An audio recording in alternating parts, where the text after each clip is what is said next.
네, 고난주간 특세 기간 중에 있습니다. 내일 또 새벽에 일찍 또 만나야 되니까요. 우리 짧게 말씀을 묵상하도록 하겠습니다. 이제 우리가 고난주간을 함께 보내고 있습니다. 예수님의 생애의 마지막 한 주를 묵상하는 시간입니다. 예수님께서 예루살렘에 입성하시고 또 배신당하시고 고난받고 십자가에 달리신 주간이죠.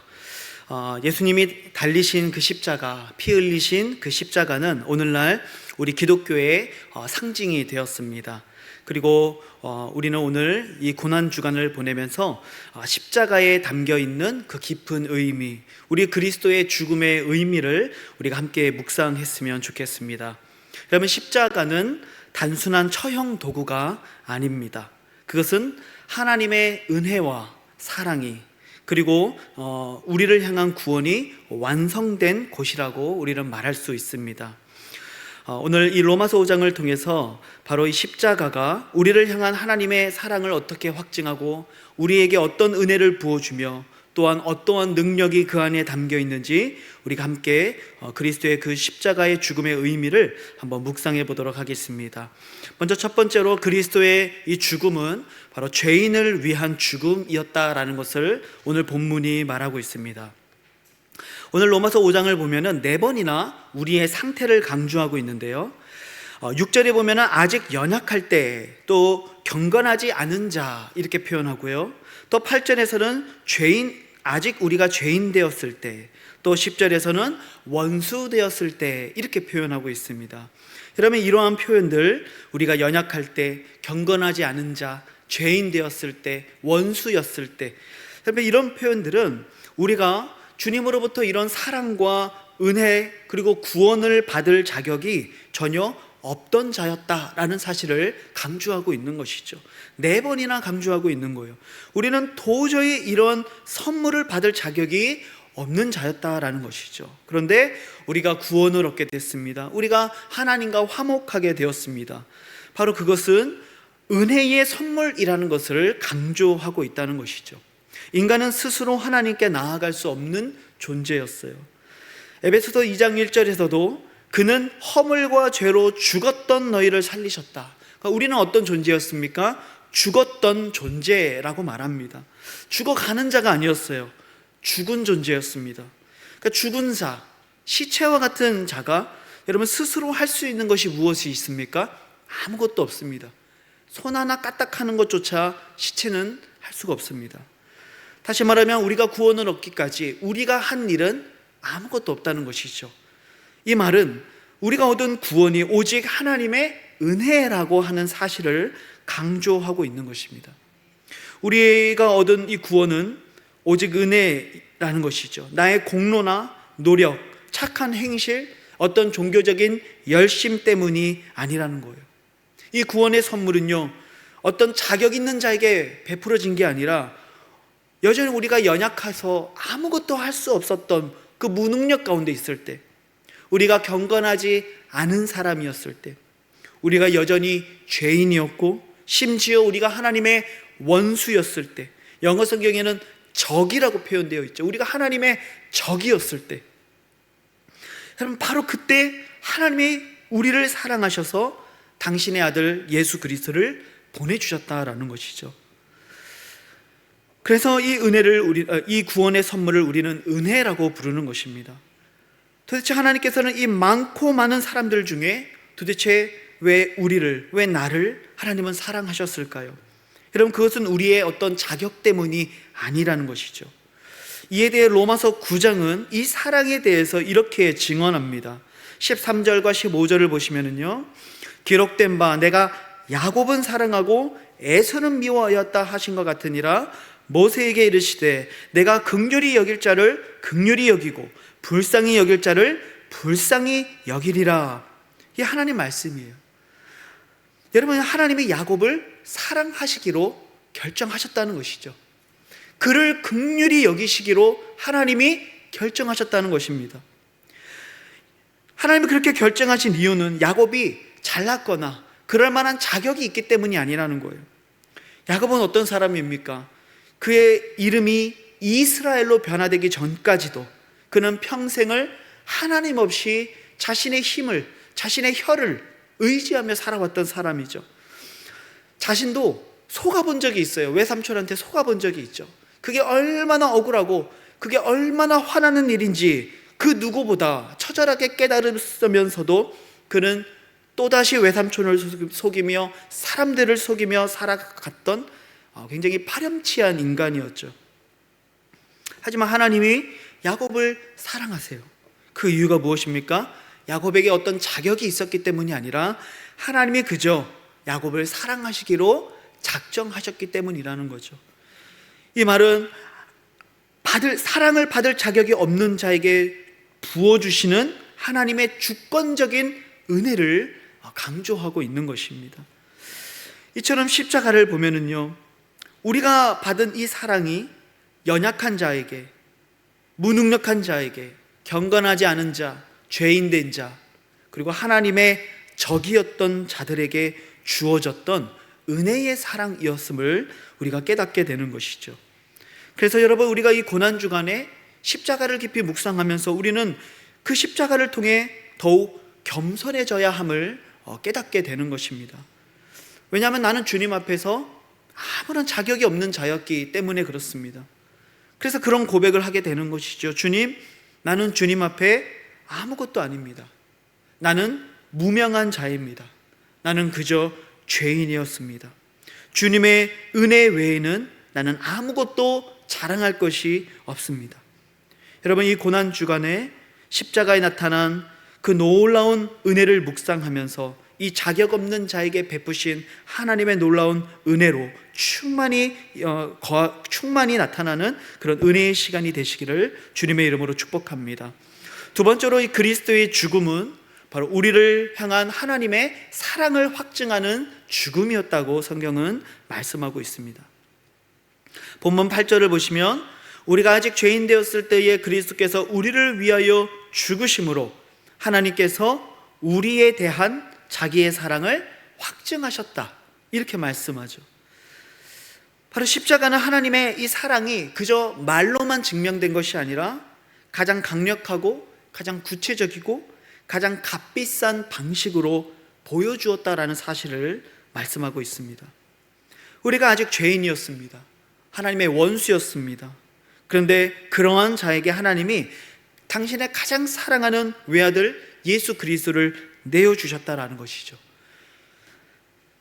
이 사랑이 얼마나 크고 얼마나 놀라운 사랑인지 성경은 다음과 같은 논리로 설명을 합니다. 본문 7절을 보시면 의인을 위하여 죽는 자가 쉽지 않고 선인을 위하여 용감히 죽는 자가 혹 있거니와, 이렇게 말씀하죠. 의인을 위하여 죽는 것은 어려운 일이라고 말합니다. 또 선한 사람을 위하여 죽는 일도 거의 볼 수 없는 일이라는 것이죠. 그런데 하물며 우리 하나님께서는 무능력한 자를 위해, 경건하지 않은 자, 죄인된 자, 하나님의 원수된 자를 위해 당신이 가장 사랑하시는 독생자 예수 그리스도를 우리들에게 대신하는 제물로 내어주셨다라는 것이죠. 이보다 더 크고 더 값진 사랑은 없다는 것이죠.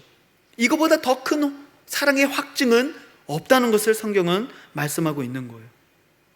그래서 사도 바울은 로마서 8장 32절에서 이런 선포를 하며 하나님의 사랑에 대한 확신을 우리들에게 말씀합니다. 자기 아들을 아끼지 아니하시고 우리 모든 사람을 위하여 내주신 이가 어찌 그 아들과 함께 모든 것을 우리에게 주시지 아니하겠느냐. 무슨 말입니까?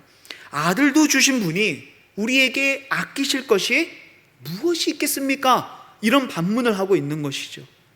여러분, 이 말씀을 정말 자식을 둔 부모라고 한다면 우리가 이 마음을 정말 조금이라도 공감할 수 있지 않을까요? 가장 사랑하고 가장 귀한 그 자식을 내어주신 하나님의 사랑이 얼마나 위대한지, 얼마나 큰지, 얼마나 깊은 사랑인지, 이건 도저히 말로 형용할 수 없는 사랑이라는 것이죠. 그래서 우리는 이 십자가를 바라보면서 나를 향한 하나님의 사랑이 얼마나 크고 분명하며 확실한지를 우리는 바라보게 된다는 것입니다. 우리는 이 땅 가운데 살면서 인생에 고난이 있을 때, 어려움이 있을 때, 내가 생각한 대로 잘 되지 않을 때, 때때로 내가 죄악 가운데 빠져 있을 때, 또는 내 기도에 하나님께서 해주시지 않는다고 느껴질 때, 우리는 종종 하나님의 사랑이 나로부터 멀리 떨어진 것만 같은, 마치 그 사랑이 나를 떠난 것만 같은 인생의 죄책감이나 역경을 맞이할 때가 있죠. 하지만 여러분, 그것은 사탄이 우리들에게 주는 미혹이라는 사실을 여러분 깨달으시기를 바랍니다. 하나님은 분명히 우리들에게 말씀하고 계세요. 자기 아들을 아끼지 아니하시고 우리의 모든 사람을 위하여 내주시니가 어찌 그 아들과 함께 모든 것을 주시지 아니하겠느냐. 당신의 아들을 죄인을 위하여 내어주심으로 우리를 향한 하나님의 사랑을 확증하셨다라고 십자가는 분명히 우리들에게 증언하고 있는 것입니다. 사랑하는 성도 여러분, 이 고난주간에 정말 그 십자가를 깊이 묵상할 수 있는 은혜가 있기를 주님의 이름으로 축복합니다. 그 십자가 앞에 나아가면, 그 십자가 앞에 무릎을 꿇으면요, 우리는 고백하게 되는 것이죠. 주님, 저를 이처럼 사랑하셨군요. 여러분, 이러한 믿음의 고백과 그 사랑의 회복이 이 고난주간에 있기를 우리 주님의 이름으로 축복합니다. 마지막 세 번째로 예수 그리스도의 이 죽음은요, 바로 우리를 의롭게 하시는 죽음이라고 성경이 말씀하고 있습니다. 십자가의 죽음은 단순한 사랑의 표시로 끝나는 것이 아닙니다. 내가 널 위해 내가 널 위해 죽어줄 수 있을 정도로 내가 널 사랑해. 단순히 그 사랑의 표시만이 아니라는 것이죠. 더 나아가 바로 그 십자가의 죽음을 통하여, 또한 부활을 통하여 우리를 의롭게 하시며 모든 믿는 자에게 구원을 주시는 하나님의 능력이 된다고 오늘 성경은 우리들에게 말씀하고 있습니다. 본문 9절에 그러면 이제 우리가 그의 피로 말미암아, 그 죽음을 말하는 것이죠. 그의 피로 말미암아 의롭다 하심을 받았으니 더욱 그로 말미암아 진노하심에서 구원을 받을 것이다. 바로 이 십자가의 죽음을 통해서 우리가 의롭다함을 얻고 구원을 얻게 되었다라고 성경이 말씀하고 있죠. 그래서 우리가 이 죽음을 통해, 십자가의 죽음을 통해 전에는 죄인이었지만 이제는 의로운 자가 되었다라고 말씀하고 있어요. 로마서 5장 1절에서도 말씀합니다. 우리가 믿음으로 의롭다 하심을 받았으니 우리 주 예수 그리스도로 말미암아 하나님과 화평을 누리자. 전에는 우리가 하나님의 원수였습니다. 그런데 예수 그리스도 그 십자가의 죽음을 통하여서 이제는 우리가 하나님과 화평을 누리는 존재가 되었다라고 성경이 말씀하고 있죠. 여러분, 그것이 어떻게 가능해졌습니까? 바로 그것이 십자가의 능력이라는 것이죠. 예수 그리스도의 죽음 속에 담겨진 의미라는 것입니다. 여러분, 십자가에 달리신 예수 그리스도는요, 죄가 없으신 분이셨어요. 그러니까 그리스도와 함께 십자가에 못 박힌 그 죄는 예수님의 죄가 아닙니다. 그 죄는 누구의 죄입니까? 바로 우리들의 죄죠. 예수 그리스도께서 나의 죄를 대신 짊어지시고 십자가에 못 박히셨다라고 성경은 말씀하고 있어요. 그래서 이사야 53장, 우리가 잘 아는 본문이죠. 4절부터 6절을 보시면은요, 그는 실로 우리의 질고를 지고 우리의 슬픔을 당하였거늘 우리는 생각하기를 그는 징벌을 받아 하나님께 맞으며 고난을 당한다 하였노라. 사람들은 어떤 생각을 했습니까? 저 십자가에 달려 죽는 예수 그리스도가 자기의 죄 때문에 저주받고 형벌을 받는다라고 생각했다는 것이죠. 근데 그렇지 않다는 거예요. 5절에 보니까요, 그가 찔림은 우리의 허물 때문이며 그가 상함은 우리의 죄악 때문이다. 그가 징계를 받음으로 우리는 평화를 누리고 그가 채찍에 맞음으로 우리는 나음을 받았다. 우리는 다 양 같아서 그릇 행하여 각기 제 길로 갔거늘 여호와께서는 우리 모두의 죄악을 그에게 담당시키셨다. 그러니까 예수 그리스도께서 십자가에 달려 죽으시면서 짊어지셨던 그 죄는 예수 그리스도 당신의 죄가 아니라 바로 우리들의 죄였다는 것이죠. 우리의 모든 죄를 예수님이 다 가져가신 거예요. 그리고 그 죄를 짊어지고 대신 죽으셨고 대신 징계를 받으시며 대신 채찍에 맞으셨다는 것이죠. 하나님이 우리의 모든 죄악을 예수님께 담당시키셨다는 거예요. 그래서 우리는 십자가를 볼 때마다 그 십자가를 통해 바로 나의 죄가 그리스도를 통해 바로 저 십자가에 못 박혔다라는 이 믿음을 갖게 되는 것이죠. 나에게는 이제는 그 어떤 죄도 남아있지 않다라는 믿음의 확신을 갖게 되는 것이죠. 이제는 우리 주 예수 그리스도의 죽음으로 말미암아 이제는 우리가 온전한 의롭다함을 얻었다라는 이 믿음의 확신을 바라보게 되는 것입니다. 사랑하는 성도 여러분, 이 고난 주간에 십자가를 깊이 묵상하면서 여전히 우리의 삶을 억누르고 있는 여러 가지 죄의 문제들로 인하여 죄책감에 머무르고 죄책감에 빠져있지 않기를 주님의 이름으로 축복합니다. 그 십자가를 바라보면서 이미 그 십자가 위에서 우리의 모든 죄값이 치러졌으며 이제는 우리가 해방의 기쁨과 구원의 감격을 누릴 수 있는 의로운 자로 칭함받았다라는 이 사실로 인해서 하나님 즐거워할 수 있는 은혜가 있기를 소망합니다. 그래서 오늘 보면 11절은 이렇게 마무리하죠. 이제 우리로 화목하게 하신 우리 주 예수 그리스도로 말미암아 하나님 안에서 또한 즐거워하느니라.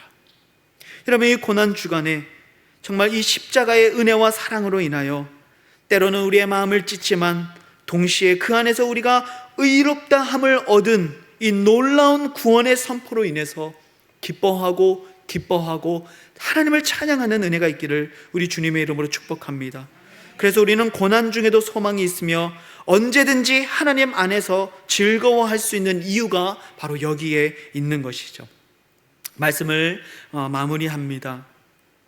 우리가 고난 주간을 보내며, 여러분이 특별히 이 특세 기간을 보내며 그저 우리가 왔다 갔다 하는 것이 아니라 정말 하루하루 주어지는 그 귀한 메시지들과 또 찬양과 기도의 시간을 통해서 우리를 위해 십자가에 달리신 예수 그리스도의 그 죽음과 그 보혈과 그 십자가를 깊이 묵상하는 은혜가 있기를 소망합니다.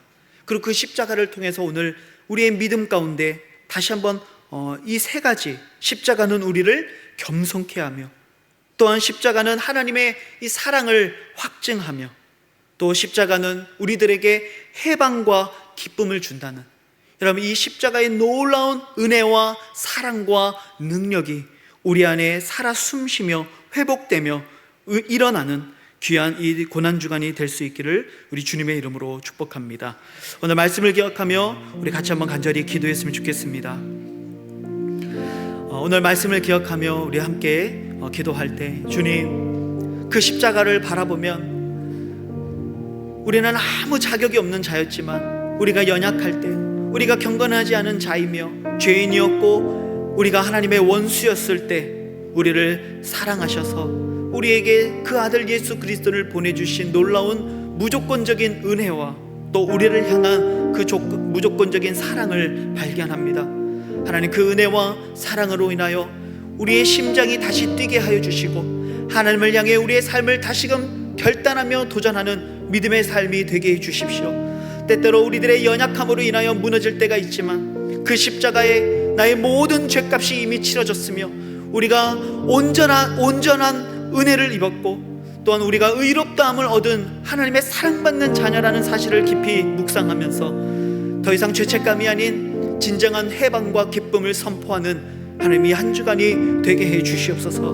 그 십자가의 사랑과 은혜로 나의 이 심령을 새롭게 하시고 일으켜 달라고, 우리가 이 특세를 통하여 하나님 앞에 나아가 기도할 때마다 뜨거운 눈물을 허락하시고 우리의 삶의 어두운 자리에서 다시 일어날 수 있는 하나님의 회복을 허락하여 주시기를 위해서, 여러분, 오늘 말씀을 기억하며 우리 함께 믿음으로 선포하며 기도하기를 소망합니다. 우리 한번 주여 외치고 기도하시겠습니다. 주여! 하나님, 은혜와 사랑을 감사합니다. 우리를 위하여 그 십자가에 달려 죽으신 우리 주 예수 그리스도의 은혜와